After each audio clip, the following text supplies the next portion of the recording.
Eh bien bonjour à tous, j'espère que vous allez bien, on se retrouve sur Final Fantasy VII Ever Crisis pour parler de l'événement de classement. Donc dans cette vidéo, on va se concentrer sur le boss de Jenova, donc je vais vous montrer mon équipe, le tableau de bonus-malus et on ira faire un combat pour vous montrer un peu comment je manage également le combat et je vous ferai une deuxième vidéo où on se concentrera cette fois-ci sur le ballworking où je vous montrerai l'équipe, le tableau de bonus-malus et également le combat. Donc je vous mettrai les timecodes en description. Écoutez, sur ce, c'est parti. Avant de commencer, il est important de préciser que dans cette vidéo, vous ne verrez pas de stratégie ni d'équipe autour de Cloud, parce que c'est vrai que la majorité des vidéos qu'on voit sur YouTube, qui vous montrent comment faire un maximum de score, vous voyez très souvent du Cloud OB6, du Cloud OB10, et ça sur les deux combats, que ce soit Jenova ou que ce soit le ballworking. Je n'ai absolument pas invoqué sur cette bannière, donc ici, moi, j'ai dû trouver une stratégie, une équipe, pour pouvoir faire un maximum de points sans lui. Donc ici, je vais vous montrer mon équipe, ma réflexion et comment je manage le combat sans lui, et vous allez voir que c'est possible de faire top 100 sans lui. Au début de l'événement, on a pesté un petit peu, moi aussi, en disant que le combat était quand même très centré sur Cloud, ça mettait quand même très en avant la bannière de Cloud, ce qui est le cas, et que ça allait être très compliqué de top 100. Alors oui, c'est compliqué, ça demande du tryhard, j'ai quand même passé plusieurs heures à théorie crafter les deux équipes, à faire de nombreux tests avec les bonus, malus, etc. pour arriver à ce que je pense être le mieux avec le compte que j'ai et que je vais vous présenter ici. Donc c'est pas non plus gratuit d'être dans le top 100 sans Cloud, mais c'est quelque chose de possible. Écoutez, sur ce, on est parti, direction l'événement. Actuellement, je suis top 48, donc je suis même dans le top 50, hein, voilà. Et globalement, je pense pas perdre 52 places avant la fin de l'événement. L'événement se finit le 19 à 3h59 du mat, donc jeudi. Donc il reste aujourd'hui, demain et potentiellement mercredi. On arrive quand même sur la fin de l'événement. Globalement, la majorité des joueurs plafonnent un petit peu sur leur score. Ça devient très compliqué de gratter en fait du score, de gratter des places. Donc sauf si quelqu'un craque sur la bannière de Cloud, ce qui lui permettrait d'avoir un petit push. Globalement, on commence à arriver à un moment de l'événement où la majorité des joueurs plafonnent. Donc là, je pense pas du tout perdre 52 places en 2-3 jours. Ça me paraît compliqué, mais on sait jamais. On sait jamais. Actuellement, je suis dans le top 100 sans avoir évidemment de Cloud. On le précise.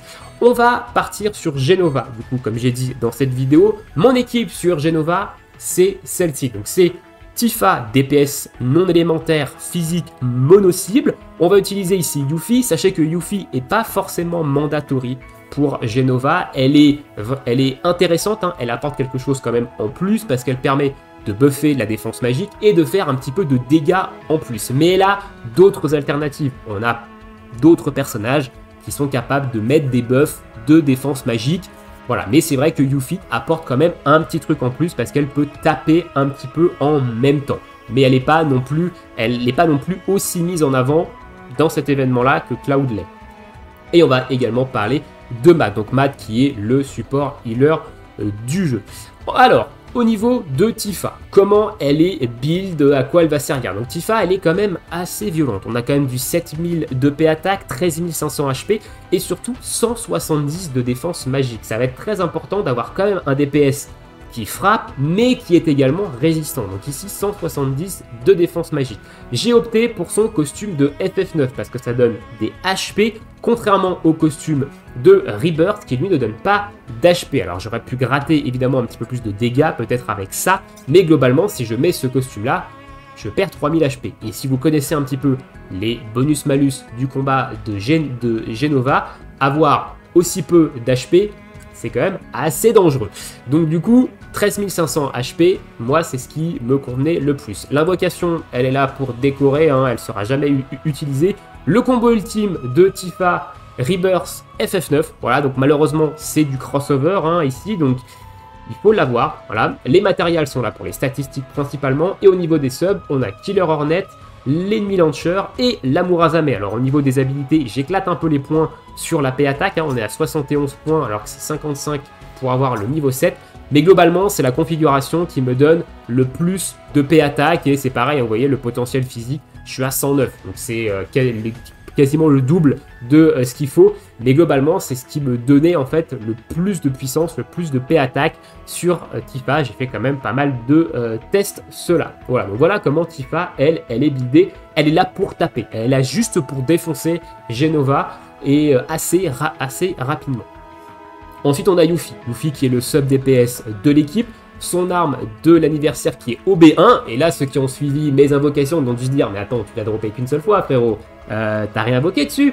Non, non, j'ai pas réinvoqué du tout. J'ai mis des weapon parts. Voilà, pour la passer OB1 et avoir aussi l'augmentation de dégâts sur sa capacité parce que entre OB5 et OB1, vous avez une augmentation de dégâts sur la capacité. Donc, ça lui permet de frapper un petit peu plus fort. Voilà, donc c'est pas non plus négligeable. En deuxième arme, elle a son arme qui augmente la P-Attack d'un allié et d'elle-même. Alors, je l'utilise pas spécialement beaucoup, mais elle est là pour augmenter la P-Attack et surtout l'augmentation de buff, debuff, extension. Son costume, évidemment, de l'anniversaire. Les matérias sont quasiment là pour les stats, sauf évidemment le sigil. Il faut quand même un petit sigil rond parce qu'on va devoir break du sigil. Et au niveau des subs, on a également Mad Minute et le Twinkling Star qui font HP et potentiel magique pour lui donner un petit push d'HP. 14 395 HP, 4441 de P-Attack, on a quand même 196 de Magic Defense. Et là vous voyez une arme, et je pense que beaucoup se demandent pourquoi c'est ça, pourquoi j'ai mis ça, parce que j'aurais pu mettre évidemment quelque chose de beaucoup mieux. J'ai mis le Bamboo Ring, donc qui est l'arme de Yuffie de Guild, du shop de Guild, pour l'ATB Boost. Et je vais expliquer pourquoi l'ATB Boost sur le combat de Jenova est quelque chose de très intéressant et même de très important. L'ATB Boost, c'est une air habilité qui augmente l'ATB que vous avez sur votre personnage quand le combat débute. Ça augmente pas du tout la vitesse à laquelle votre ATB se régénère pendant le combat, ça vous donne juste des points d'ATB supplémentaires quand le combat débute. Ici, je vais avoir plus 2 d'ATB quand le combat débute. Sachez que vous débutez le combat avec environ 2 d'ATB. Chacun de vos persos commence avec 2 d'ATB, donc le fait de faire plus 2, on commence avec environ 4.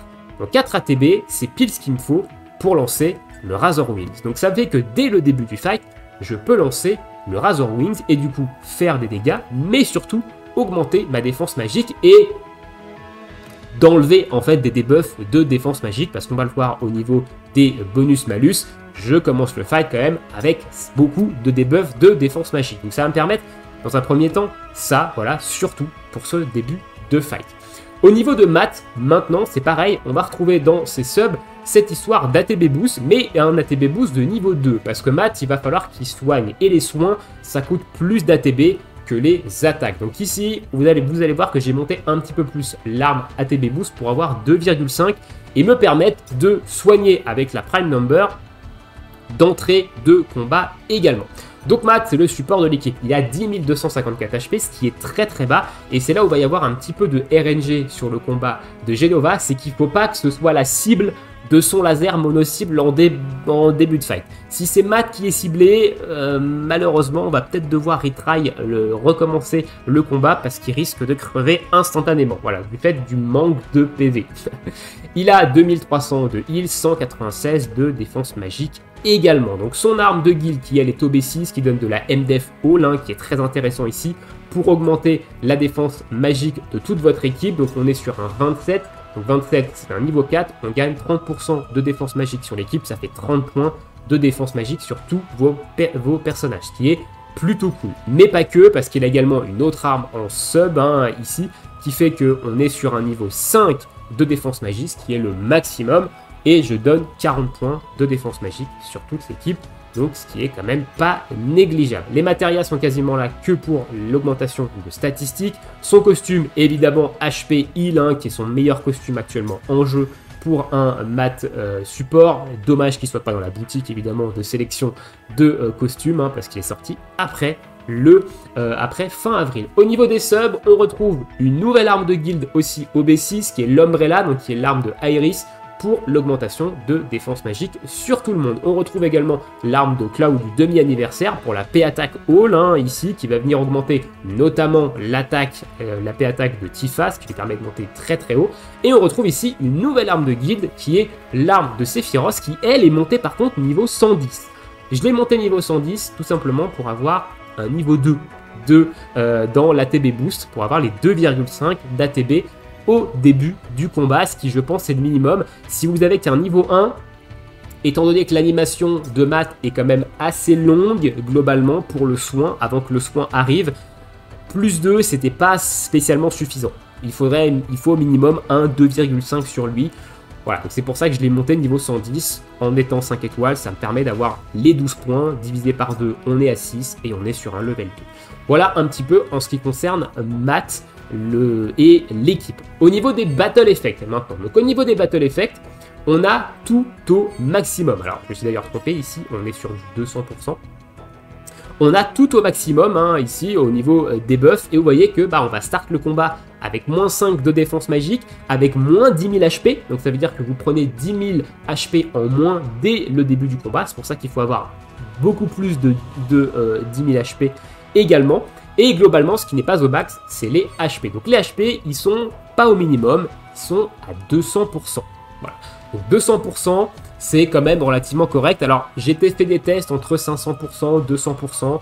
Vous pouvez ajuster, voilà, mais pas plus de 500% globalement si vous n'avez pas Cloud, pas plus de 500. Parce qu'au-delà de 500, le combat commence à être un petit peu long et vous allez prendre des dégâts et globalement vous allez faire moins de points. Donc, j'ai mis à 200%. Vous pouvez tester également à 500. Ça dépend également de votre force de frappe que vous avez, tout le reste c'est au maximum. Donc on est sur un total de bonus de 750%.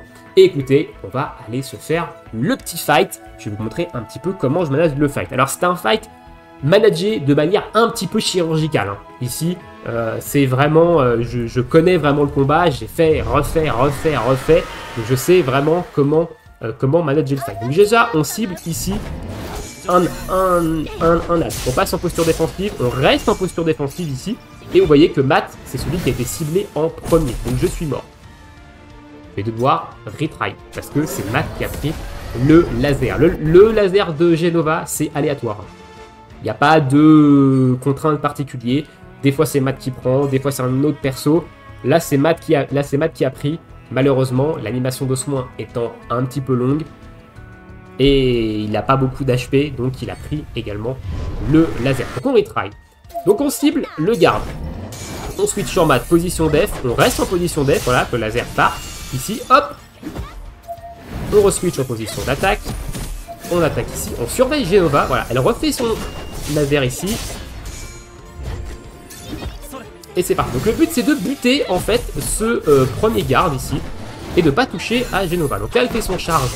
Elle fait sa charge de laser. On va lui diminuer son attaque magique avec Tifa. On attend. Hop, et on passe en posture def. Donc là, elle me met son laser. C'est important de ne pas la toucher. Parce que si vous la touchez, en fait, la phase de Sigil qui va suivre derrière, et bah, c'est pas la bonne en fait. Ça sera la grosse. Ici, nous, ce qu'on veut, c'est la petite phase de Sigil avec 12 Sigil. Voilà, pour pouvoir, et bah, lui descendre tranquillement en fait ces trucs. Donc là, boum, voilà, on lui pète son Sigil. Alors malheureusement j'ai pris un stun sur Tifa, mais c'est pas trop grave. Donc Jenova est tombée, ensuite on switch sur le garde à côté, voilà, et derrière on le bute. Pendant cette phase d'interruption. Donc ça c'est le combat de Jenova, c'est mon combat le plus opti actuellement que je peux faire, hein. Je pense pas faire mieux ici, et globalement je fais 839 000 points, ce qui est c'est pas mon meilleur score. Je crois que j'ai fait un peu plus de 840 000, je crois mon meilleur score c'est 840 000 points, mais voilà, 840k à peu près sans avoir Cloud, et bah c'est quand même quelque chose de très intéressant. Alors maintenant on va faire un test avec 500%. Voilà, pour que vous voyez un petit peu la différence. Peut-être qu'on fera d'ailleurs plus de points.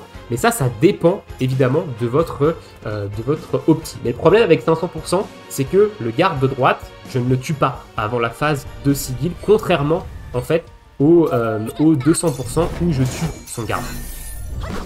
Ok, donc là, malheureusement, c'est Matt qui prend. C'est Matt qui a pris. Alors le heal est passé un petit peu avant, donc j'ai été beaucoup plus rapide. Ok, donc là c'est Tifa qui prend, hop.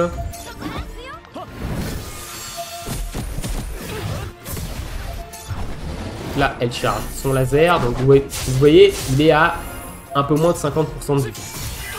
de garde. Hop, on passe en posture défensive. En fait, le truc, c'est que si vous descendez Jenova beaucoup trop, elle fait sa phase de sigil où il y a 45 sigils. Et là, c'est très très compliqué, en fait, de la tomber. C'est long. En plus de ça, vous ne pouvez pas lui faire de dégâts pendant la phase où elle a les 45 sigils, contrairement à là où vous pouvez taper, en fait, Jenova. Donc là, hop, on va break. Donc là, il a fait un truc que j'aime pas, Matt, mais bon, c'est pas grave, on va soigner. On bourre. Ici, on bourre, donc Jenova, je vais lui casser la bouche, mais je lui casse pas la bouche assez rapidement, globalement. Je pourrais lui casser la bouche beaucoup plus vite que ça. Donc ici, hop, on boucle garde. On passe sur notre deuxième garde.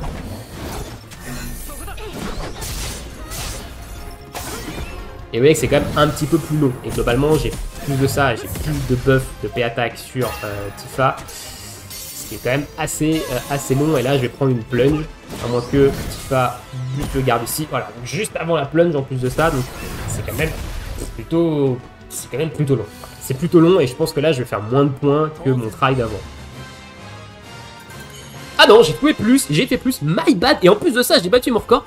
848 000 hein, ici, donc j'ai fait, je pense, un try quasi perfect. Je pense pas pouvoir monter plus haut, mais voilà. Donc, testez entre 200%, 500% en fonction de votre opti. Voilà un petit peu. Donc, voilà un peu comment je manage le fight de Jenova. Quelle est mon optimisation un petit peu. Et globalement, comment j'arrive à faire des points. Donc là, j'ai dû gagner, voilà, j'ai gagné une place. Je suis repassé rang 47, hein, mais voilà.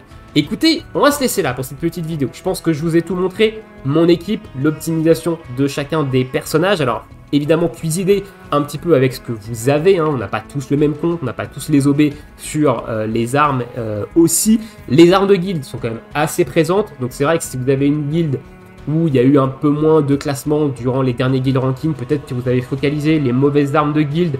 Bon, essayez peut-être de trouver des alternatives, mais les armes de guild sont quand même très fortes ici, notamment les armes qui augmentent la défense magique sur tout le monde.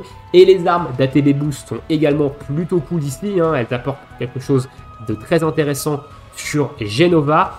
Voilà, j'espère potentiellement que ça aura pu vous aider à essayer de scorer plus. C'est une stratégie qui peut également marcher avec Cloud. Hein. Sachez que si vous avez Cloud, ça peut également être une strat qui peut vous permettre de scorer un peu plus. Sauf qu'à la différence, c'est que vous allez focus Jenova et pas les deux autres ZAD à côté, vu que vous allez les tuer avec Cloud. Mais ça peut potentiellement aussi vous aider, si vous avez Cloud, à faire avancer votre score. Je vous laisse ici, je vous souhaite à tous une très bonne journée, une très bonne soirée, bon jeu et à bientôt.